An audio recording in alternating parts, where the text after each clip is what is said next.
वक्रतुंड महाकाय सूर्यकोटि समप्रभ निर्विघ्नं कुरु मे देव सर्वकार्येषु सर्वदा। ओम गंगणपतये नमः। ओम श्री गणेशाय नमः। ओम नमः शिवाय। जय श्री गणेश। भगवान गणेश को विघ्नहरण और मंगलकरण कहकर संबोधित किया जाता है।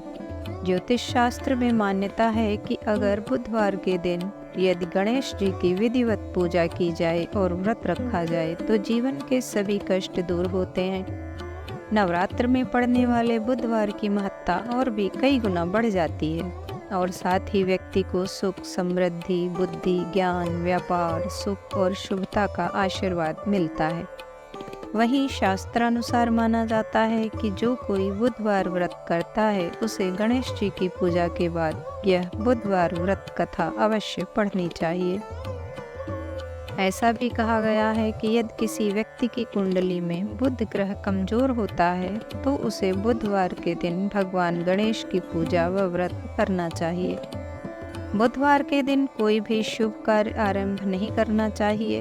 पौराणिक मान्यता के अनुसार जब भगवान गणेश का जन्म हुआ था तो उस समय बुध देवता कैलाश में उपस्थित थे।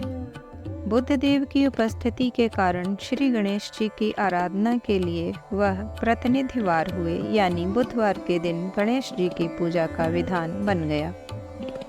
तो चलिए प्रेम से कथा सुनते हैं। बीच में से कहीं मत जाइएगा, पूरी कथा सुनिएगा। वैसे भी पूजा करते या सुनते समय एकाग्रचित्त होकर बैठें, बीच में से उठना शुभ फल नहीं देता। समतापुर नगर में मधुसूदन नामक एक व्यक्ति रहता था। वह बहुत धनवान था। मधुसूदन का विवाह बलरामपुर नगर की सुंदर लड़की संगीता से हुआ था। एक बार मधुसूदन अपनी पत्नी को लेने बुधवार के दिन बलरामपुर गया। मधुसूदन ने पत्नी के माता पिता से संगीता को विदा कराने के लिए कहा। माता पिता बोले, बेटा आज बुधवार है, बुधवार को किसी भी शुभ कार्य के लिए यात्रा नहीं करते।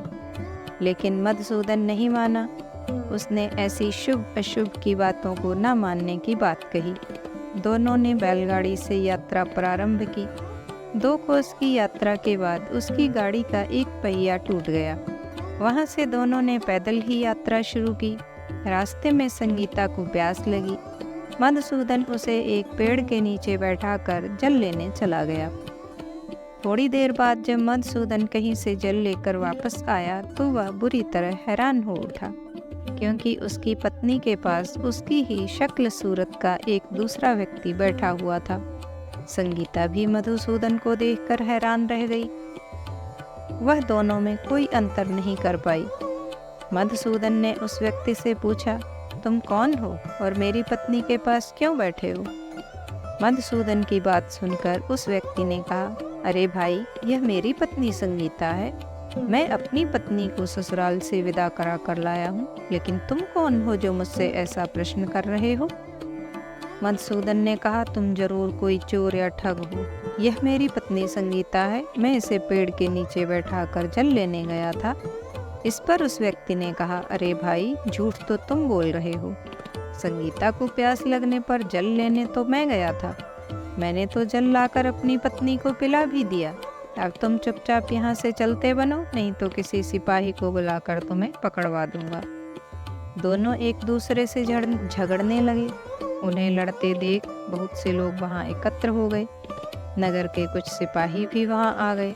सिपाही उन दोनों को पकड़कर राजा के पास ले गए। सारी कहानी सुनकर राजा भी कोई निर्णय नहीं कर पाया। संगीता भी उन दोनों में से अपने वास्तविक पति को नहीं पहचान पा रही थी। राजा ने दोनों को कारागार में डाल देने के लिए कहा। राजा के फैसले पर असली मधुसूदन भयभीत हो उठा। आकाशवाणी हुई, मधुसूदन, तूने संगीता के माता पिता की बात नहीं मानी और बुधवार के दिन अपनी ससुराल से प्रस्थान किया। यह सब भगवान बुध देव के प्रकोप से हो रहा है। मधुसूदन ने भगवान बुध देव से प्रार्थना की कि हे भगवान बुध देव, मुझे क्षमा कर दीजिए, मुझसे बहुत बड़ी गलती हुई। भविष्य में अब कभी बुधवार के दिन यात्रा नहीं करूँगा और सदैव बुधवार को आपका व्रत किया करूँगा। मधुसूदन के प्रार्थना करने से भगवान बुद्ध देव ने उसे क्षमा कर दिया। तभी दूसरा व्यक्ति राजा के सामने से गायब हो गया। राजा और दूसरे लोग इस चमत्कार को देख हैरान हो गए। भगवान बुद्ध देव की इस अनुकंपा से राजा ने मधुसूदन और उसकी पत्नी को सम्मानपूर्वक विदा किया। कुछ दूर चलने पर रास्ते में उन्हें बैलगाड़ी मिल गई। बैलगाड़ी का टूटा हुआ पहिया भी जुड़ा हुआ था। दोनों उसमें बैठकर समतापुर की ओर चल दिए। मधुसूदन और उसकी पत्नी संगीता दोनों बुधवार को व्रत करते हुए आनंदपूर्वक जीवन यापन करने लगे। इस तरह भगवान बुद्ध देव की कृपा से उनके यहाँ खुशियाँ बरसने लगी। इस तरह जो स्त्री पुरुष विधिवत बुधवार का व्रत करके व्रत कथा सुनते हैं, भगवान बुद्ध देव उनके सभी कष्ट दूर करते हैं। तो प्रेम से बोलिए, जय भगवान बुद्ध देव, जय श्री गणेश, जय श्री गणेश।